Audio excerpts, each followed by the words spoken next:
Welcome back to the Bleav in Iowa State podcast. I'm your host, Tyler Carter. Today is going to be a solo show since Cody is out again. Welcome back. I have calmed down since the Sunday game, and obviously, as you know, with an important event happened yesterday, everybody's still emotionally charged. But I'm here to bring you guys some relief. We have a football game that we got to play this Saturday, so let's talk about that. So the Cyclones got a reality check on Saturday. One of the things that me and Cody have been talking about this season is that, the last 3 or 4 games or so, Iowa State has been playing with fire. So we've been saying if you play with fire, you're going to get burned. And unfortunately, Cyclones had to learn the hard way and they got burned on Saturday. They were just getting away with not playing their best football. And, really with anything, if you're not putting in your best effort, but you're still getting by, you're like, you know what, I ain't got to worry about it. Until there's that one time where you completely get burned and then you basically have to reevaluate everything. Like, well, maybe it's not as good, or maybe this sort of aspect in life or anything you do needs attention. That's what happened with them. I am very, very sure because a lot of those things that uh, occurred were small things. They're procedural penalties, stupid penalties that could have been avoided. It was offensive play calling just didn't make sense. Run plays, a lot of predictable run plays, and definitely didn't take advantage of one of the worst pass defenses in college football. So it's a learning experience for the coaches and the players united. One thing I will say is that Jalen Noel did say have a word for a team. So I am not um, I'm not uh, worried about this team being able to respond. So I and this upcoming game for Jalen is personal. He's a Kansas City native, and playing at Arrowhead. I'm pretty sure that he cheered for the Chiefs growing up. So this is going to be a big game for him. I look for Jalen Noel to have a huge game. But yeah, let's get into this game. Let's look into this game preview. All right, so with Kansas, people, what you've heard from a lot of people is that Kansas. They say Kansas is the best 2-6 team in college football. There might be some validity to that, mainly just because they remind me so much of 2022 Iowa State, the team that went 4-8. KU has lost, I Bleav, 4 or 5 straight one-score games. So they're just continually finding ways to lose. Should have been K State. Should have been Houston. Should have been Illinois. Like it's just been a train wreck of the season, not what they expected. Um, and Jalen Daniels has sort of been struggling this year, and Jalen Daniels was a preseason Heisman favorite, but I mean Kansas has looked better. Kansas has looked better over the last couple of weeks, and there are a few things that do worry me about this game. KU has one of the best running attacks, with Devin Neal and Daniel Highshaw in the backfield, along with Jalen Daniels' running ability. Now, I do think that could possibly give the Cyclones problems. I think one of the things the Cyclones need to continue to work on is their tackling. Now, obviously, at this point in the season, the tackling is what it is, but gang tackle and wrapping up are going to be crucial in a game like this. The good thing, and KU also has a very, very good receiving second or good receiving core. So they are that if Jalen Daniels has time to throw, he would get the ball to where they need to be. So I think we just need to, from the start, we need to dial up pressure and maybe bring in Zach Levitt in this game to be a spy for Jalen Daniels, especially with his running ability. Um, and like I said, from the start, we need to pressure him. K State showed last week that having him on the run or keeping him in the pocket, especially throwing into this talented of a secondary. I really like our chances. Just we have to get pressure on them though. That's the key. It's going to constant pressure from game one. Boom, boom, boom, boom, boom, right from the start. Now, and I do also think that the linebackers will have their work cut out for them, especially with Devin and Daniel Highshaw, and just and and that's gonna depend on the defensive line. The defensive line, we're gonna have to get up there so that the and be by the time they get to the second level of the defense, and help out the linebackers, and obviously we're probably gonna be calling on our secondary, and Bo Freeler and Jemai Cooper, for them to make tackles, from the corner and safety positions. But I do like our the matchup. It's going to be, and the secondary is actually going to be tested today. This is actually a pretty good receiving core. It's actually second receiving core had a pretty good game last week. But for the most part, the secondary held their own. So let's get into um you know and that's a little bit of what I'm thinking KU is going to be going. For us, um I Bleav we're going to be a lot more aggressive coming into this game. And one trend that I have seen is that I think that coming straight from the coin toss, I think we're actually gonna get the ball to start off the game because it just seems like we're just already down by like one touchdown and having to work towards that touchdown to get it back or trade scores. I think this time we'll be able to run it to be able to.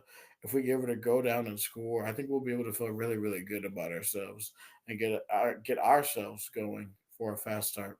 Because it just seems like every time we get slapped in the face, every time we give up a score, just and hey, maybe getting the ball first, going down and scoring, that would give the defense more energy going into the game. I think that setting the tone offensively and getting the ball first will definitely help this our offense who.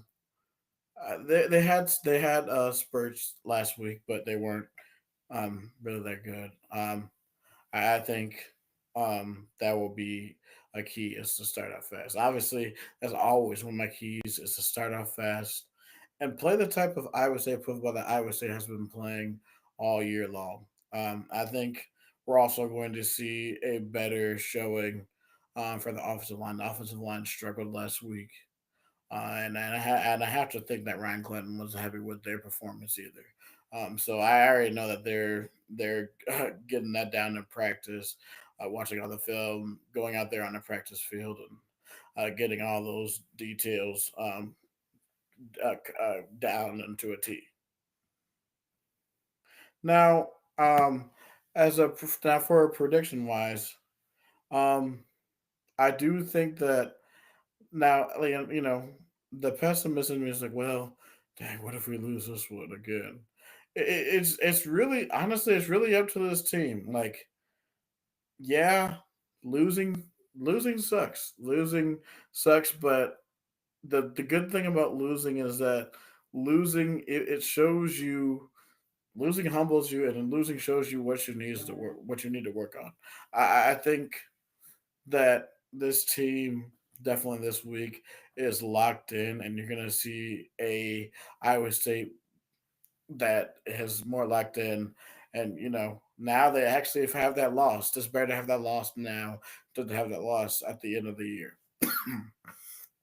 So, and even Rocco himself he says he doesn't care about being undefeated. He cares about winning Big 12 championship, and I love to hear that.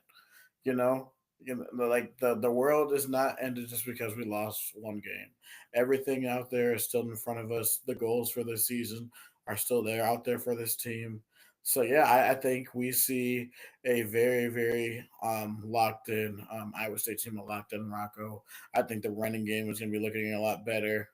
I think the defense will be on edge, and like I said, I think we're gonna get the ball first and go down and score because this KU defense, I mean, KU does have a very, very good D line. So I think also offensive line wise, it's going to be crucial for them to get a push up front. And they do have a talented secondary. Kobe Bryant, one of their corners. I mean, he had a pick six last year against Iowa State. So Rocco being smart with the ball, but I think our receiving core. I like our receiving core against their secondary for the most part. And I think, like I said earlier, Jalen Noel is his homecoming, so I look for Jalen to have a huge game. I think Jaden does his thing like he usually does. Probably have 6 catches, 95 yards, and a touchdown. But I think this is a chance where we can see Jalen No go off. And I haven't heard anything about Ben Bramer, but Ben Bramer would be a huge addition to see if he comes back in this game because I think that will open up the middle of the field. And I also look for in running game. I would love to see Carson Hansen a lot more. Carson Hansen has been a revelation in the backfield. Man, he has five touchdowns in 2 games. Um, Sort of stopped going to him, and I don't understand why. But I think going to him, and I think he continues his hot streak. Abu had a great second half last week. He's going to get some. I think obviously we're just going to be running back at mini, but I think this team is going to put up some points. So I think that I have my prediction for this game. I think Iowa State makes it close in the first half. I think we pull away and win the game 35-14. So yeah, that's the prediction. And right now, we're gonna look at the Big 12 schedule upcoming this week. So let's look at the other matchups because there are some very good matchups and very good matchups according to especially with the conference race. So let's look at that real quick. Yeah, so here we are. First, we have West Virginia Cincinnati, which is a interesting game, especially near the bottom.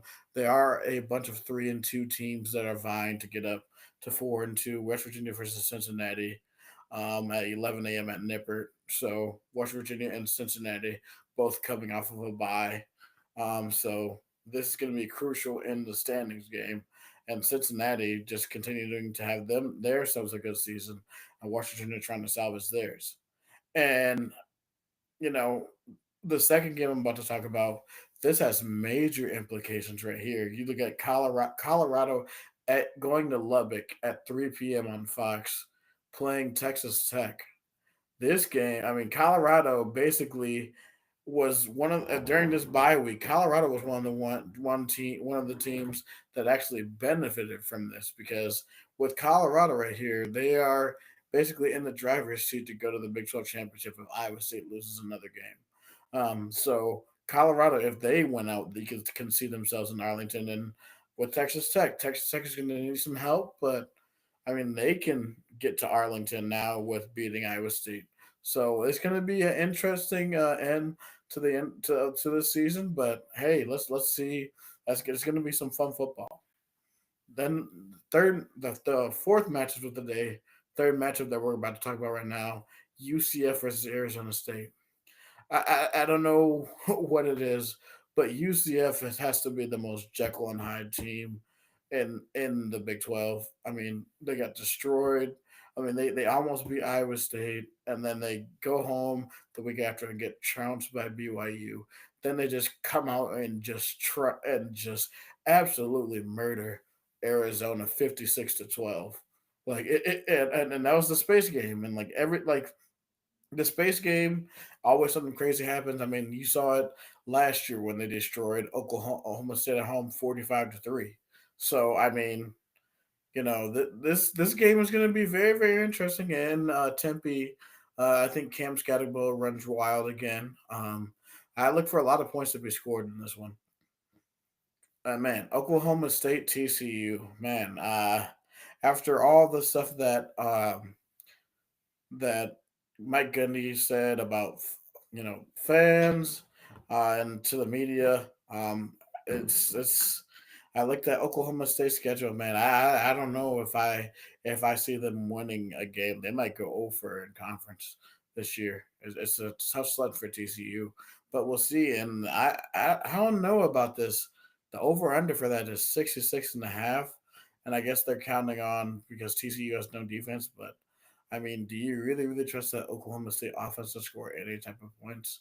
I'm definitely taking the under, and I don't think TCU is even going to hit that 10 and a half thing. And last but not least, we have Big 12 After Dark.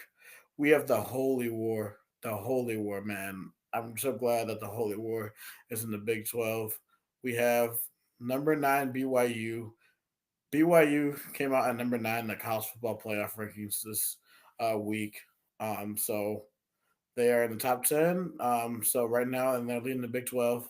And they're at Utah. So just like the guys in the solid verbal said, he said when you have rivalry games, you throw the records out the window. I think this is going to be, and as you see by the line, BYU is a 4.5 favorite going into Rice Eccles. So I see that being closer than what the extra thinks. And man, 4.5 point uh, line. So yeah, I think this is going to be a very low scoring game, but I still think BYU pulls that out. Let's look at just the whole slate in general. And I mean, you see tonight. Tonight we have some Tuesday night action. Actually on right now, Kent State and Ohio, Northern Illinois, Western Michigan. And let's look at some of the notable games on Friday. We have Iowa going to UCLA, which is nuts. That's 6 p.m. LA time, and knowing that there's gonna be rush hour traffic at 6 p.m. in LA, I don't know. Think anybody's gonna be going to that game. And then we also and then we also have Rice and Memphis, and Rice with a huge win over Navy last week, which was totally unexpected. I couldn't believe when I saw that result. So yeah, that is the Friday slate for you. More of the intriguing matchups. We're gonna go, right through each time slot, and I'll tell you which ones catch my eye. So one of the 11 a.m.s that catches my eye is Miami and Georgia Tech. Georgia Tech at home at Bobby Dad has a chance to be bowl eligible. Um, Miami, as you know, has been skating and getting away with close games the entire season for the most part. And I have a feeling that, this Miami team can score points, but will this finally be the week that they get got? Like, because it just seems like every single week they escape and escape and escape. And I just feel like there only is going to be so many times that you can escape. So let's see how they fare in this game. And another one, and then this one is an underrated matchup at 11 a.m. We have Texas State and UL Monroe. UL Monroe has been having a amazing season. Right now they have a winning record. And ULM and UL Lafayette. That's going to be an amazing game. We also have Navy in South Florida. Will Navy be able to rebound against South Florida? We shall see. And will Liberty be able to get back onto the schneid after losing two in a row to very bad teams? And Liberty was once thought to be a maybe a college football uh, darling um, for the group of five. And then this one at 2:30 is like sort of like a prove game for Ole Miss. Ole Miss, as you know, last year got trounced at in between the hedges last week, or not last week, last year at Georgia. So let's see what they have in the Grove this year. And this is going to be a perfect game for Ole Miss to see if they can still hang with Georgia. I mean, Indiana, man, they have a chance to do something that they have never done before. They have a chance to win 10 games for the first time in school history. That would also be a feat that Iowa State is also trying to get to. So, I mean, and Indiana's a 14-point favorite. I mean, with Kurt Signetti, that offense is a machine. And I look for them to keep it going. And how will Clemson respond after losing a crazy, shocking game to Louisville at Lane Stadium in Virginia Tech and Blacksburg. This could be interesting. And then also Army, who showed up in the rankings at 25, which I feel like was a little bit was low for them. They are going on the road to North Texas, so that will be an interesting matchup. And also let's go back up to the 11.1. Florida Texas will be an interesting one, even though Texas is a three touchdown and a half point favorite. That will be interesting. And then another SEC game I wanted to talk about. Yeah, man, South Carolina and Vanderbilt. I mean, who would have thought that these teams, like I mean, a lot of pundits picked both of these teams to be very bad, and both these teams are coming into and Vanderbilt coming in at 6-3, already bowl eligible. South Carolina coming in at 5-3 after a huge win over Texas A&M last week at home. So something's got to give. So let's see if Vanderbilt can continue to keep this magical season going. And this could definitely be a major. Let's see how Tennessee reacts to this because this Mississippi State game is the ultimate letdown look ahead because the next week Tennessee plays Georgia at home. So I mean, this let's see if they can keep their minds on this game and lastly the nightcap we have Alabama LSU. And and for this game for me, I think Alabama still has a inside shot at the college football playoff. LSU right now has a shot at the college football playoff, and they're still up in the standings of all those one-loss teams right now in the SEC.